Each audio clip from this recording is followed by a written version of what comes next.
Fala galera, sejam bem-vindos a mais um vídeo do canal. Estamos em obras e hoje eu vou falar sobre O Substituto, o livro de estreia da Brenna Yovanovitch. Mas só depois da vinheta, vamos lá!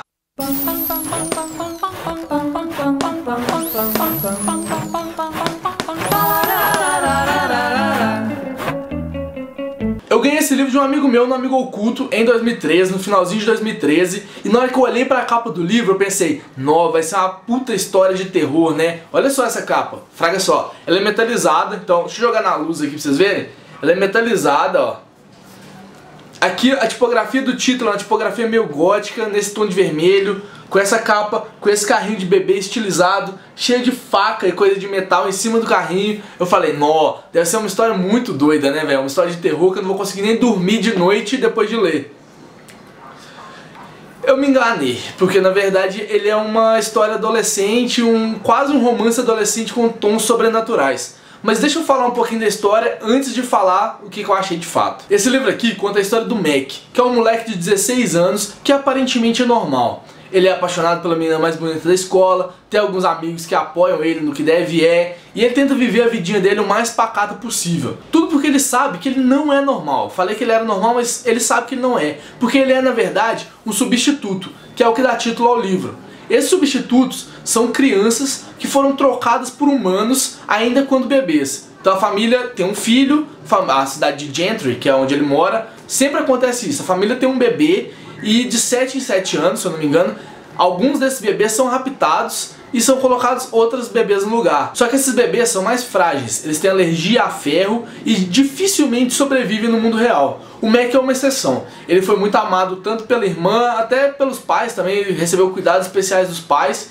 E com isso ele conseguiu sobreviver até os 16 anos, quando ele começa a sentir os sinais de fraqueza. Ele começa a meio que ficar fatigado, não consegue ter ânimo pra fazer nada. Aí que ele começa a descobrir sobre o passado dele e a história por trás dos substitutos. Mas o livro engrena de fato quando acontece um desses sequestros de bebês que eu falei que acontece com frequência na cidade de Gentry. Que é quando a irmãzinha da Tate, uma menina que é amiga do Mac, ele conhece ela de vista, assim, estudou com ele a vida inteira, mas quando a irmãzinha dela é raptada e morre, né, a bebê substituta morre, aí essa menina começa a reagir de forma diferente do resto da cidade. Em vez dela ficar triste, ela fica meio indignada, indiferente, porque ela sabe que quem morreu não foi a irmãzinha dela. E ela procura o Mac porque ela sabe que tem alguma coisa estranha com aquele menino e ele tem alguma relação com esses bebês desaparecidos. E a história que eu falei até aqui parece ser bem legal, né? Eu acho ela bem legal, essa sinopse é bem interessante, só que o livro não cumpre tudo que ele prometeu, assim. Na verdade, ele é um livro, em vez de um livro de terror, igual eu falei no início, ele é um livro adolescente. E traz com ele todos os probleminhas que livros adolescentes costumam trazer. O foco principal aqui não é o sobrenatural, não é as histórias do submundo, de onde veio o Mac, tanto que essas coisas nem tem muita explicação por trás.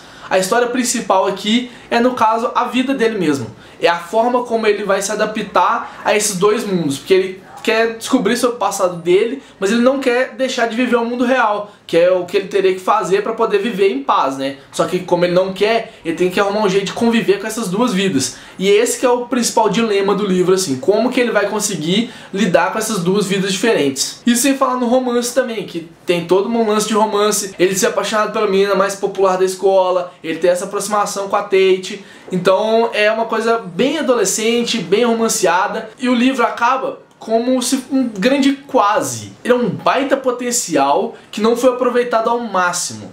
Vou tentar ficar mais claro aqui. Tem vários momentos no livro que acontecem coisas que não são exploradas. A começar pelo submundo de onde veio o Mac e as histórias dos substitutos. É uma mitologia meio fraca no final, assim, quando você vai descobrir, lá no final do livro, quando você descobre por que acontecem as coisas, por que a cidade não reage, né? Aliás, não conta por que a cidade não reage a esses raptos de crianças. Mas quando você descobre a mitologia por trás, você fala tipo, não faz muita diferença pra história. Tanto que a explicação de o que são os personagens do submundo não é muito bem clara, assim, não é dada de bandeja. Eles podem ser demônios, podem ser deuses. A única coisa que sabe é que eles têm que ser adorados para poder existirem.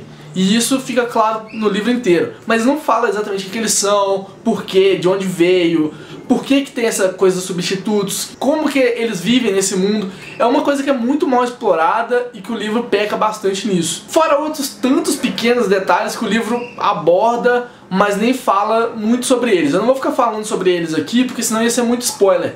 Mas na crítica do blog, tá aqui na descrição do vídeo, eu deixei mais detalhado vários pequenos pontos que o livro deixa a desejar, que ele solta uma pequena explicação, mas depois ele não fala mais nada. Vou falar só um aqui, que é, por exemplo, o melhor amigo do Mac, e a família dele é a única da cidade que não teve bebês raptados. Essa informação é jogada pra gente e em nenhum momento ela é explorada. Em nenhum momento fala, por que isso aconteceu? Por que a família dele é a única que não tem ninguém? Não fala. E isso é muito ruim pro livro, pro andamento da história e pro desenvolver da trama mesmo, porque a gente fica meio perdido no que vai acontecer. A gente tá vendo a historinha andando, é uma historinha meio boba, de drama adolescente, de adaptação, com esse toque sobrenatural que não convence. E muito disso tem a ver com a vilã da história. O tempo inteiro fala na vilã, que é a Dama.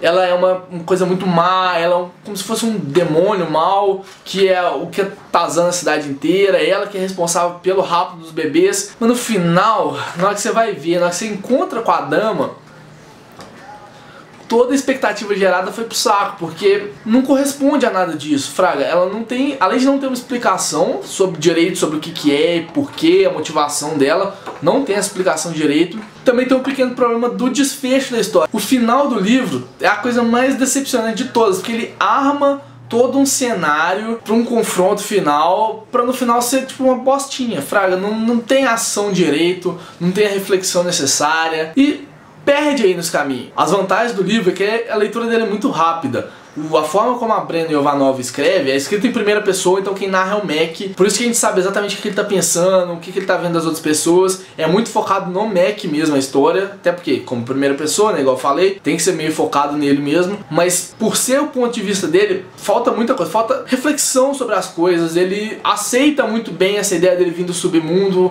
ele não reflete demais sobre isso. Falta coisa no livro, sabe? Ele é um grande quase. Ele pode ser bom, ele pode ter potencial, mas ele não tem. Ele morre aí no meio do caminho porque o desenvolvimento dele é fraco. Eu parei pra ler algumas críticas na internet, ver que as pessoas tinham achado desse livro, e talvez a impressão que tenha ficado pra mim é que eu devia ter lido esse livro há 10 anos atrás. E quando eu tinha, sei lá, 14, 13, 15 anos. Porque é um livro muito adolescente e a minha bagagem de livros sobrenaturais hoje em dia não permite que esses furos todos passem. É um livro que tenta ter alguma coisa maior, mas infelizmente não consegue. Então é isso, a crítica hoje foi mais curtinha mesmo, é só pra falar um pouquinho do que eu achei do livro. Não vou ficar detalhando muito porque eu não gostei tanto dele, assim, eu já expliquei bem por que eu não gostei dele. Mas faz aquelas coisas de sempre, curte, compartilha aqui. Se você leu esse livro, me conta o que você achou dele. Se você gostou, me fala o que você mais gostou nele. Se não gostou, me conta aqui também, beleza? Ó,